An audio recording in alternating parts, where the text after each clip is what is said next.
welcome to the wonderful world of Waikato Sheds. We've got a special one here. We're at my place. We're doing stuff to my place.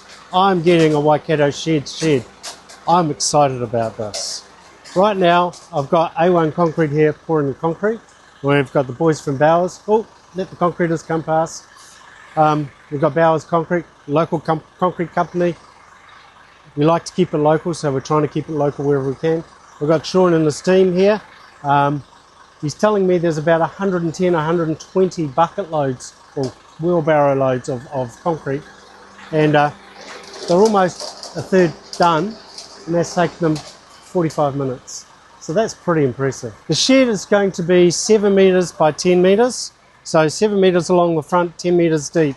So it's a nice big double garage, and it's sitting on top of a beautiful big retaining wall. All right, I'll show you around it. So to give you an idea, I started this project in about Labour weekend last year.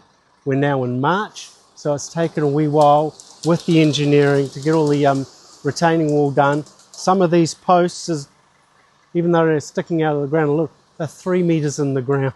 It's incredible. There was a lot of engineering done because we are so close to the fence, so we have to protect this from going into my neighbour's property. So it's all been properly engineered, it's all been properly done. I know, so little out of the ground, but so much in. 4 cube of concrete holding the retaining wall back. So this is going to be here as long as the Great Wall of China, I believe. The Great Wall of Bronek, yeah. No, that was a phenomenal job. That took a long time. I've also built another retaining wall down here because, as you can tell, I've got this big pile of weeds growing, which is all topsoil. And this is going to be moved down there, but we're waiting for the lemons to stop growing. I don't want to kill a lemon tree before we've had the lemons.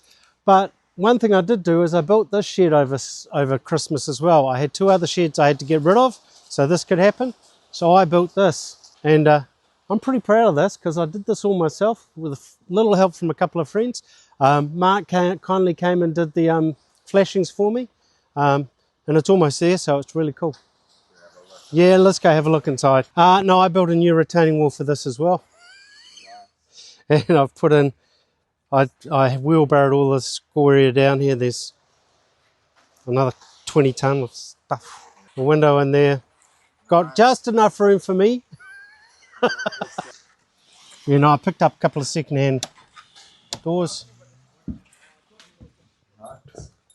What I'm very proud of is what I did with the roof, because I've never built a roof like this before. And it's turned out really, really cool. It's as strong as hell. We've had a couple of cyclones through here already, and this has just sat here and said, yeah, try again. So it's dry, it's warm. We've even had people sleep in here with my son's 21st. We won't go into that. So will this stay as the workshop once you've got the garage? This will be the garden shed / additional storage, because the garage will be the garage. 70 square metres is going to be 2.7 metres to the knee, so to the eaves. I'm going to put a big garage door on the front. So Dominator and B&D Doors, if you're listening, I want a deal. It's going to be 2.2 metre high sectional door by 4.8 metres wide, so it'll be a good double door to put 2 cars in. The beauty about this being 7 metres wide is that you can put 2 good cars in there easily, and the doors won't, you know, one of the things I talk to all my clients about is, you know, making sure we've got enough room for the cars so the doors don't hit.